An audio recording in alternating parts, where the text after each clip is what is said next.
বন্ধুগণ আমার, আল্লাহ বলেন একটা সময় চলে আসবে যেই সময় এই দুনিয়াটা তামা হয়ে যাবে, এই দুনিয়াটা ধ্বংস হয়ে যাবে, কেউ থাকবে না আল্লাহকে আল্লাহ বলে ডাকার।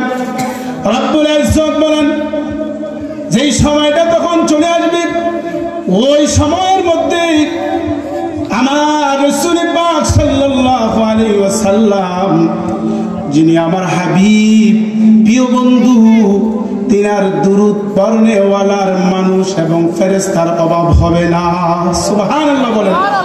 আমার বন্ধুগণ, আল্লাহর জিকির করার মতো কেউ থাকবে না, কিন্তু আমার নবী পাকের দুরূদ শরীফ পড়ার জন্য রব্বুল আলামিন বলেন ইন্নাল্লাহা ওয়া মালাইকাতাহু, নিশ্চয় আমি আল্লাহ এবং আমার ফেরেশতারা ইউসাল্লুনা আলান নবী, আমার রাসূল পাকের উপর দুরূদ শরীফ পড়বে। বলেন সুবহানাল্লাহ। সালাতু ওয়াস সালামু আলাইকা ইয়া রাসূলুল্লাহ, সালাতু ওয়াস সালামু আলাইকা ইয়া হাবিবাল্লাহ, সালাতু ওয়াস সালামু আলাইকা ইয়া শফিউল মুযনিবিন, সালাতু ওয়াস সালামু আলাইকা ইয়া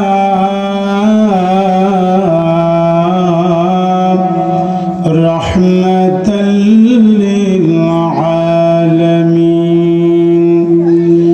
আলহামদুলিল্লাহি রাব্বিল আলামিন ওয়াল আকিবাতু লিল মুত্তাকিন।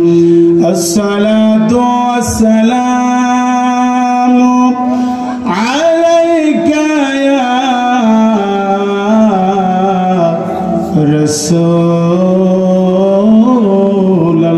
রাসূলুল্লাহ, ফি শান হাবিবিহি ওয়া মাহবুবিহি ওয়া মা'শুকিহি মুখবিরান ওয়া আমিরান। আম্মা বা'দু ফাকাদ قال الله تعالى في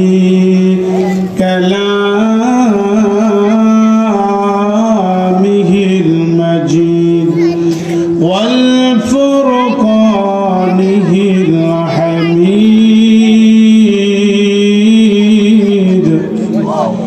أعوذ بالله من الشيطان الرجيم، بسم الله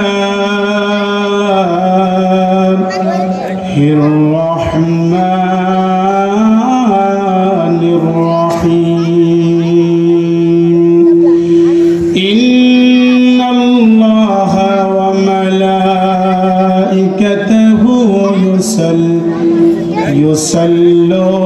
يصلون على النبي، قال رسول الله صلى الله عليه وسلم. وعن عمر بن الخطاب رضي الله تعالى عنه أنه قال إن الدعاء موقوف بين السماء والأرض في شأن حبيبه. بولن يا رسول الله، في شأن حبيبه ومخبوبه ومعشوقه مخبرا وآمرا، إن الله وملائكته يصلون على النبي، يا أيها الذين آمنوا সাল্লু আলাইহি ওয়া সাল্লিমু তাসলিমা আল্লাহুম্মা সাল্লি আলা সাইয়্যিদিনা মাওলানা মুহাম্মাদ আলা আলি সাইয়্যিদিনা মাওলানা বারি বারি করার মান এইবারে তো তোমার নয়, বলেন ঠিক কিনা? আসল বাড়ি কবর দেশে, মাটি হবে বিছানা। আল্লাহুম্মা সাল্লি আলা সাইয়্যিদিনা মাওলানা মুহাম্মদ ওয়া আলা আলি সাইয়্যিদিনা মাওলানা লা ইলাহা ইল্লাল্লাহ, জোরে লা ইলাহা ইল্লাল্লাহ, লা ইলাহা আমায় কবরেতে রাখিয়া তিনজন যাবে উঠিয়া, বলেন আমায় কবরেতে রাখিয়া তিনজন যাবে উঠিয়া, আমায় সবাই মিলে কবর দিয়া বাইরে, সবাই মিলে দাফন কইরা বাইরে যাবে সবাই চলিয়া। লা ইলাহা ইল্লাল্লাহ, লা ইলাহা ইল্লাল্লাহ, লা ইলাহা ইল্লাল্লাহ মুহাম্মাদুর রাসূলুল্লাহ সাল্লাল্লাহু আলাইহি ওয়াসাল্লাম। আমরা মহাপবিত্রতম ঈদ মিলাদুন নবী সাল্লাল্লাহু আলাইহি ওয়াসাল্লাম উদযাপন উপলক্ষে খাজা মঞ্জিল দরবার শরীফের শাহেনশাহ হযরত করিম শাহ রহমাতুল্লাহ, যার মুর্শিদে একটু আগামী গিয়েছি, জোরে কোন ঠিক কিনা? হযরতে করিম শাহ রহমাতুল্লাহর মাজার শরীফের 49তম বাৎসরিক উরুস শরীফের মাহফিলের সম্মানিত সভাপতি জনাব মোহাম্মদ রহমতুল্লাহ খন্দকার, বিশিষ্ট সমাজসেবক হানেসেন কচুয়া, আজকের মাহফিলের সহসভাপতি আলহাজ মোহাম্মদ উলাল প্রধান, আমন্ত্রিত প্রধান মেহমান, আপনার আমার সুপরিচিত, আপনাদের যিনি কর্ণধার, আমাদেরকে অত্যন্ত মায়া করে মহাব্বত করে যিনি আমার বাম পাশে বসে আছেন, অত্র ইউনিয়নের সম্মানিত চেয়ারম্যান মহোদয় জনাব মোহাম্মদ কবির হোসাইন সাহেব, আল্লাহ পাক চেয়ারম্যান সাহেবকে হায়াতে তৈয়বা দান করুক, সকলে বলি মারহাবা। প্রিয় হাজিরিন, অনেক ওলামায়ে কেরাম, সময় কিন্তু অল্প, দরবারের মাহফিল, এটা আপনারা ভালো করেই জানেন। আজকে যেই সমস্ত ওলামায়ে কেরাম এই মজমার মধ্যে আসছে, এক একজনে কমপক্ষে 2-3 ঘন্টা আলোচনা করার ওলামায়ে কেরাম, ঠিক কিনা বলেন? আমার বন্ধুগণ, আমি আমার আলোচনায় যাচ্ছি। বন্ধুগণ আমার, আল্লাহ পাক রব্বুল আলামিনের কালাম থেকে আমি এখানে আয়াতে কারিমা তেলাওয়াত করেছি। রব্বুল আলামিন বলেন, ইন্নাল্লাহা ওয়া মালাইকাতাহু ইউসাল্লুনা আলান নবী। আমরা আমার রাসূলের পাককে ভালোবাসতে চাই কি চাই না? যে রাসূলের পাকের আগমন না হইলে আজকে আমরা এই দুনিয়াতে সৃষ্টি হইতাম না, আসমান হতো না, জমিন হতো না, চন্দ্র হতো না, সূর্য হতো না, 18,000 মাখলুকাতের কিছুই সৃষ্টি হতো না। সে রাসূলের পাক সাল্লাল্লাহু আলাইহি ওয়াসাল্লামকে মহব্বত করতে চাই কি চাই না?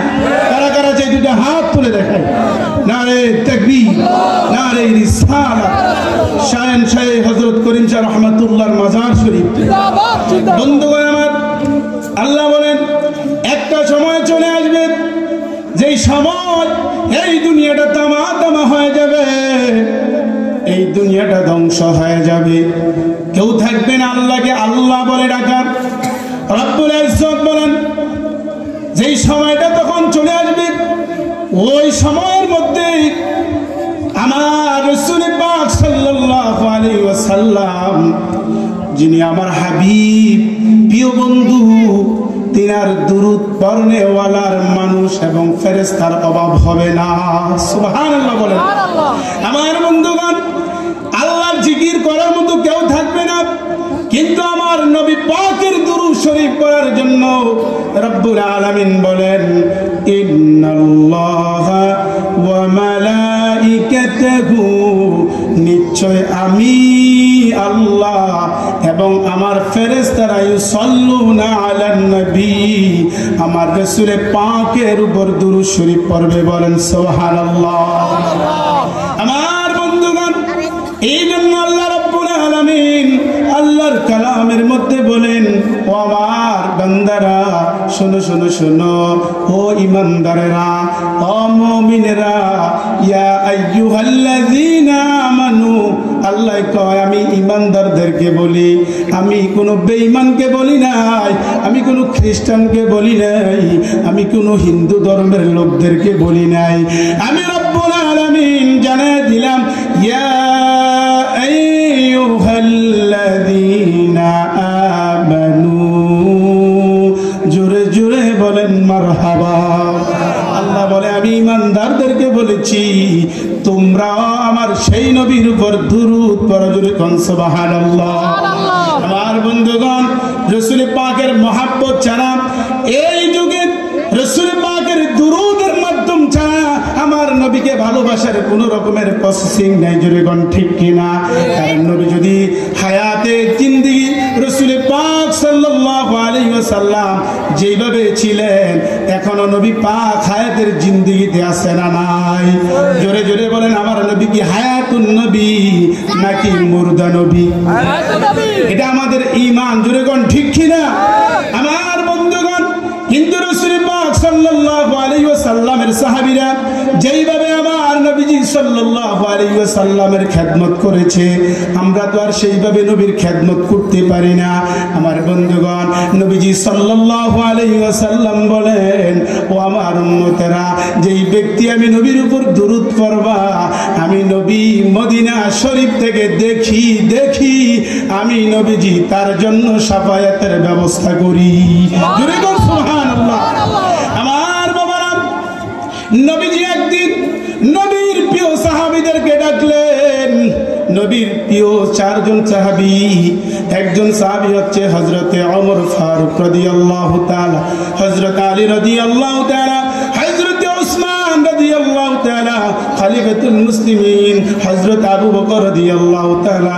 চারজনকে ডাকলেন নবীর সফর সঙ্গী, যে বদরের যুদ্ধে, কিসের যুদ্ধে?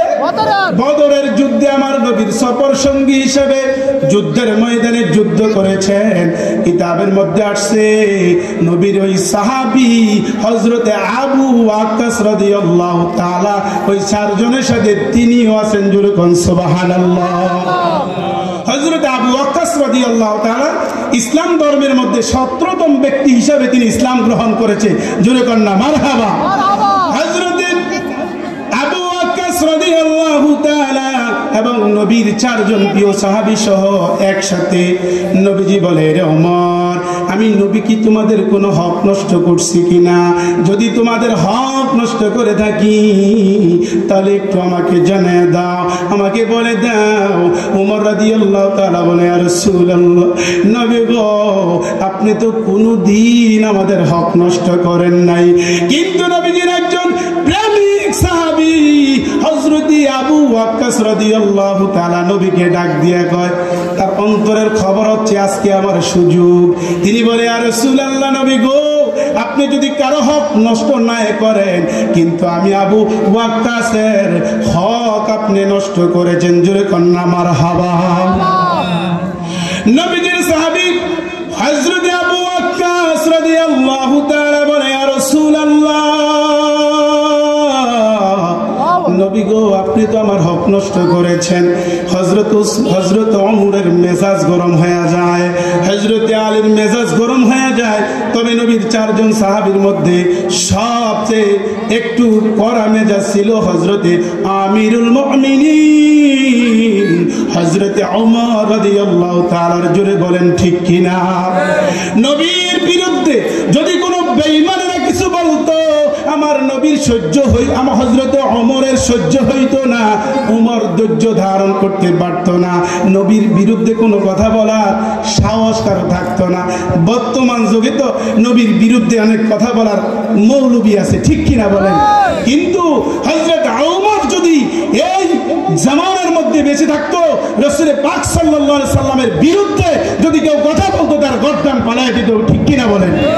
হযরত ওমরের মতো হতে হবে কি হবে না? আমার বন্ধুগণ, হযরত ওমরের মেজাজ গরম। হযরত ওমরকে নবী বলে, এ ওমর, মেজাজ ঠান্ডা করো। বলেন তো, আমার নবী আবু ওয়াক্কাসের অন্তরের খবর জানে কি জানে না? আরো যদি বলেন, জানে কি জানে না? হযরত আবু ওয়াক্কাস বলে, ইয়া রাসূলুল্লাহ, আপনি তো আমার হক নষ্ট করেছেন। নবী বলে, রে ওয়াক্কাস, আমি তোমার কি হক নষ্ট করেছি বলো বলো। হযরত ওয়াক্কাস বলে, ইয়া রাসূলুল্লাহ, নবী গো, আমি বদরের যুদ্ধে আপনার সফর সঙ্গী ছিলাম। আপনি বদরের যুদ্ধে যুদ্ধ করতে করতে করতে করতে এক পর্যায়ে আপনার হাতের চাবুকের বাড়ি আমি ওয়াক্কাসের পিঠের মধ্যে লাগছে। এই দাবি যদি মুক্ত করতে হয়, তাহলে আমি ওয়াক্কাস সেই চাবুক দ্বারা যদি আপনাকে একটা আঘাত করি গো, তাহলে আমার মনের আশা পূরণ হয়ে যাবে। জোরে জোরে বলেন না নাউযুবিল্লাহ। আমার বন্ধুগণ, হযরত আবু ওয়াক্কাস রাদিয়াল্লাহু তাআলা তিনি বলে, ইয়া রাসূলুল্লাহ, আমি আপনাকে চাবুক দ্বারা একটা আঘাত করব। উমরের মেজাজ কি গরম না ঠান্ডা? আরো জোরে বলেন, গরম না ঠান্ডা? আপনাদের কথাই মনে হয় ঠান্ডা। আমার বন্ধুগণ, হযরত ওমর রাদিয়াল্লাহু তাআলা বলে, রে ওয়াক্কাস, কি বলতে চাও, কি বলতে চাও? খবরদার খবরদার। নবী বলে, ওমর, কিছুক্ষণের জন্য একটু চুপ থাকো, আমি দেখতে চাই আবু ওয়াক্কাসের মনের বেদনাটা কি। জোরে কোন মারহাবা। হযরত ওয়াক্কাস বলে, ইয়া রাসূলুল্লাহ, আমি আপনার পিঠের মধ্যে চাবুক দিয়ে একটা আঘাত করব। নবীজি অনুমতি দিয়ে দিলেন। হযরত ওয়াক্কাস নবীর পিঠের মধ্যে চাবুকের আঘাত দিবে। আমার বাবাজিরা গো, নবীজি অনুমতি দেওয়ার পর পর হযরত আবু ওয়াক্কাস রেডি। নবী বলতেছে, চাবুকের আঘাত করো। কয়, ইয়া রাসূলুল্লাহ, নবী গো, বদরের যুদ্ধে যে চাবুক দ্বারা আমাকে আঘাত করেছেন, সেই চাবুক দ্বারা আমি আঘাত করতে চাই। বলেন না মারহাবা। হযরত ওমর আমিরুল মুমিনিন ওমরকে বলে দিলেন, এ ওমর, যাও যাও, আমার হুজরাখানা থেকে চাবুকের ব্যবস্থা করো। হযরত ওমর চাবুকের ব্যবস্থা করলেন, যুবকের হাতের মধ্যে দিলেন। বাবা, দিতে দেরি আছে। যুবক বলে, ইয়া রাসূলুল্লাহ, নবী গো, আমার হাতে তো চাবুক দিয়েছেন ঠিক আছে, কিন্তু আমি ওয়াক্কাস যে আপনাকে মারবো, আপনি যদি অন্যদিকে না ফিরেন, তাহলে তো আমি আপনার গায়ে আঘাত করতে পারবো না, ঠিক কিনা বলেন? আমার বন্ধুগণ, হযরত ওয়াক্কাস রাদিয়াল্লাহু তাআলা নবীকে বলে, ইয়া রাসূলুল্লাহ, আপনি অন্যদিকে ফিরেন। তবে আমার একটা কথা নবী গো, আপনার গায়ে যত বড় লম্বা জামা আছে গো নবী, আমি ওয়াক্কাসের পিঠের মধ্যে যখন আপনি আঘাত করেছেন, আমার গায়ে তো এত লম্বা জুব্বা ছিল না। ইয়া রাসূলুল্লাহ, আপনার গা মুবারক থেকে জুব্বা মুবারকটা খুলে ফেলেন। নবীজি জুব্বা মুবারকটা খুললেন। হযরতে ওমর আমিরুল মুমিনিন আর সহ্য করতে পারে না, বলে, ওয়াক্কাস, কি করতে চাও তুমি? আমি বুঝতে পারি না। নবী আবার ওমরকে ধমক দিলেন। আমার হাওয়া। হযরতে আবু ওয়াক্কাস রাদিয়াল্লাহু তাআলা নবীর জুব্বা মুবারকটা খুলে ফেললেন। এবার নবী অনুমতি দেয়, এরে ওয়াক্কাস, তোমাকে অনুমতি দেওয়া হলো। এ ওয়াক্কাস, আমার গায়ের মধ্যে আঘাত করো। চাবুক দ্বারা আঘাত করে বলো, ইয়া রাসূলুল্লাহ, নবী গো, আপনার গায়ে তো এখনো সাদা পাতলা একটা জামা আছে, সেই জামাটাও খুলে ফেলেন। আমার হাওয়া। আমার বন্ধুগণ, অর্থাৎ আবু আবু ওয়াক্কাসরে আমার নবী যখন চাবুকের আঘাত করেছে, তবে ইচ্ছা কইরা দেয় না। ফুটবল খেলে কয় দলে? কথা বলেন, কয় দলে?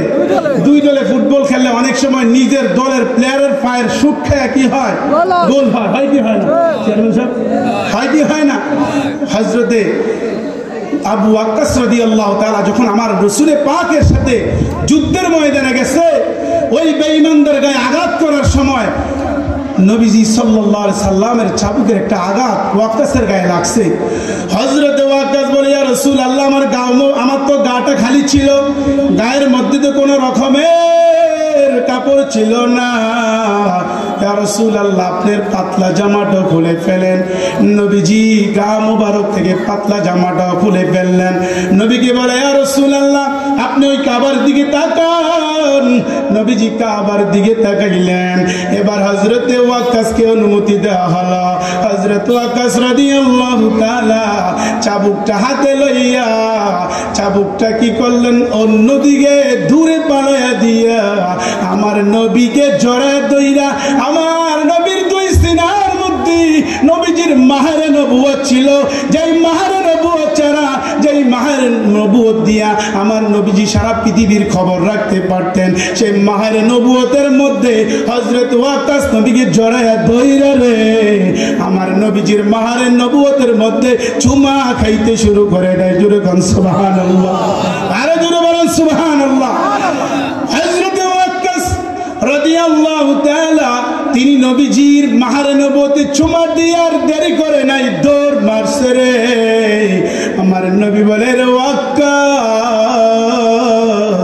আমি নবীজির মাহের নবুয়তের মধ্যে চুমা দেওয়ার কারণে আমার আল্লাহ পাক রব্বুল আলামিন তোমার জন্য জাহান্নামের আগুন হারাম করে দিয়েছে। জোরে কন্যা সুবহানাল্লাহ, আরে জোরে বলেন সুবহানাল্লাহ।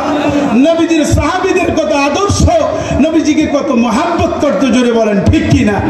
নবীজিকে একটা কাঠ মহব্বত করতো, সাধারণ গাছের একটা কাঠ, এই কাঠ নবীকে ভালোবেসে ওই কাঠ কিয়ামত পর্যন্ত জান্নাতি হয়েছে। আমরা সেই রাসূলের উম্মত, সেই নবীজির গোলাম, সেই গোলাম হিসাবে আমরা যদি নবীজির উপর দুরূদ পড়ি, রব্বুল ইজ্জত আমাদেরকে জান্নাত দিতে পারে কি পারে না? আরো জোরে বলেন, পারে কি পারে না? ও প্রিয় হাবিব, জবান আসেনি? কথা বলেন, জবান আসেনি?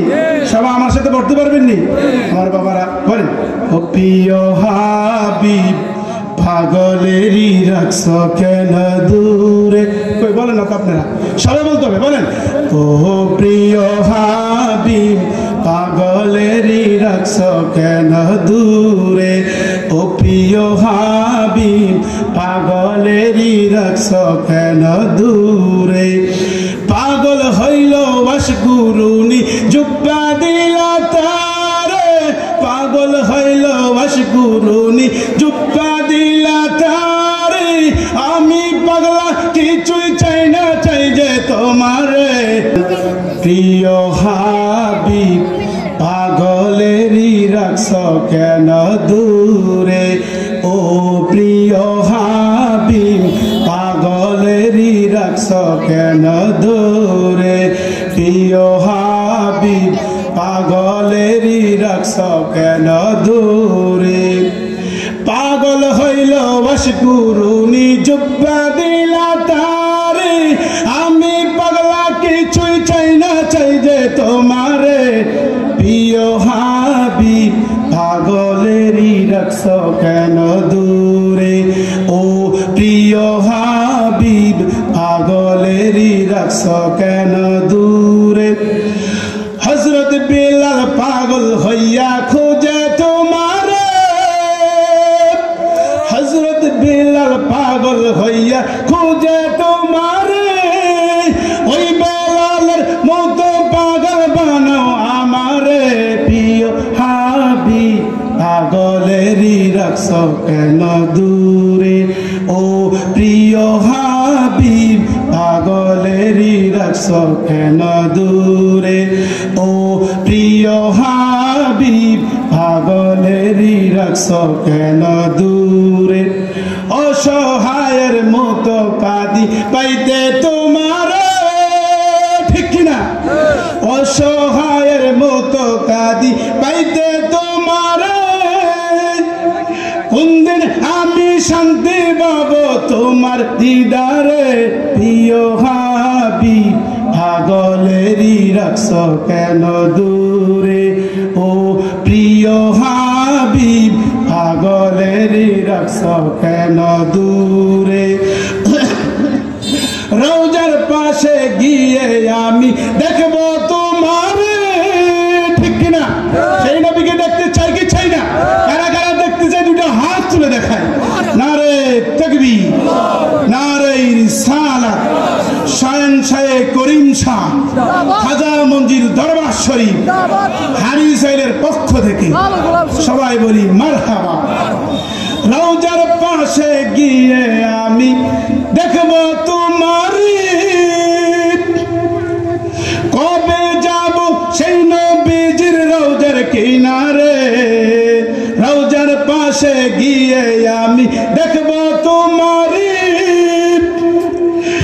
আর কবে যাব সেই নবীজির রওজার কিনারে প্রিয় হাবিব পাগলেরই রাখছ কেন দূরে ও প্রিয় হাবিব পাগলেরই রাখছ কেন দূরে ও প্রিয় হাবিব পাগলেরই রাখছ কেন দূরে আমার বন্ধুগণ আমার অসমাপ্ত আলোচনা এখানে শেষ করতে হবে যেহেতু আজকে দরবারের মাহফিল এই অল্প সময়ের মধ্যে শুধু একমাত্র আজকে এই দরবারে আসার একটাই উদ্দেশ্য স্বয়ং যে হযরত করিম শাহ রহমতুল্লাহর মাজার শরীফ জিয়ারত করব এবং আমার অত্যন্ত একজন শ্রদ্ধেয় ব্যক্তি যিনাকে আমি গত বছর আমার পাশে পেয়েছিলাম মরহুম আব্দুল আজিজ রহমতুল্লাহ আল্লাহ পাক আজকে উনি দুনিয়াতে নাই আল্লাহ পাক যেন ওনার কবরটাকে জান্নাতের বাগান বানায় দেয় সকলে বলেন আমিন ওনার কবরকে যদি আল্লাহ তাআলা জান্নাতের বাগান বানায় আমাদের কোনো দাবি আসেনি কথা বলেন দাবি আসেনি উনি যদি আল্লাহর ওলি হয় আমাদের কোনো সমস্যা আসেনি আল্লাহর ওলিদের চেহারা আল্লাহর ওলিদের রেসাল্ট দেখলেই বোঝা যায় তিনারা আল্লাহর ওলি জুড়ে কোন ঠিক কিনা আমার বন্ধুগণ আল্লাহর ওলি হতে হবে সার্টিফিকেটে নয় আল্লাহর ওলি এখানের মধ্যে থাকতে পারে কি পারে না আল্লাহর ওলি ওই ব্যক্তি যেই ব্যক্তি আল্লাহ পাকের দিদার রাসূলের পাকের দিদার অর্জন করে জুড়ে কোন ঠিক কিনা আমার বন্ধুগণ আমি বিদায় নিচ্ছি আপনারা দোয়া করবেন আমার জন্য আমি এমন একটি জায়গার মানুষ যে আমার চতুর্পাশের মানুষগুলো অন্য আকীদার কিন্তু আমি এমন একজন মানুষ এক গ্রামের একজন মানুষে আহলে সুন্নাত ওয়াল জামাত ওলি আল্লাহদের আকীদা পোষণ করে রাসূল পাক সাল্লাল্লাহু আলাইহি সাল্লামের সন্তুষ্ট রাসূলের পাকের দিদার লাভ করার জন্য এই পথে এসেছি আপনারা খুশি না বেজার আমরা রাসূলের পাকের প্রেমিক হইতে চাই কি চাই না ওলি আল্লাহর প্রেমিক হইতে চাই কি চাই না আল্লাহ পাক আমাদের সবাইকে কবুল করুক সকলে বলুন আমিন ওমা তৌফিক ইল্লা বিল্লাহ আসসালামু আলাইকুম ওয়া রাহমাতুল্লাহি ওয়া বারাকাতুহু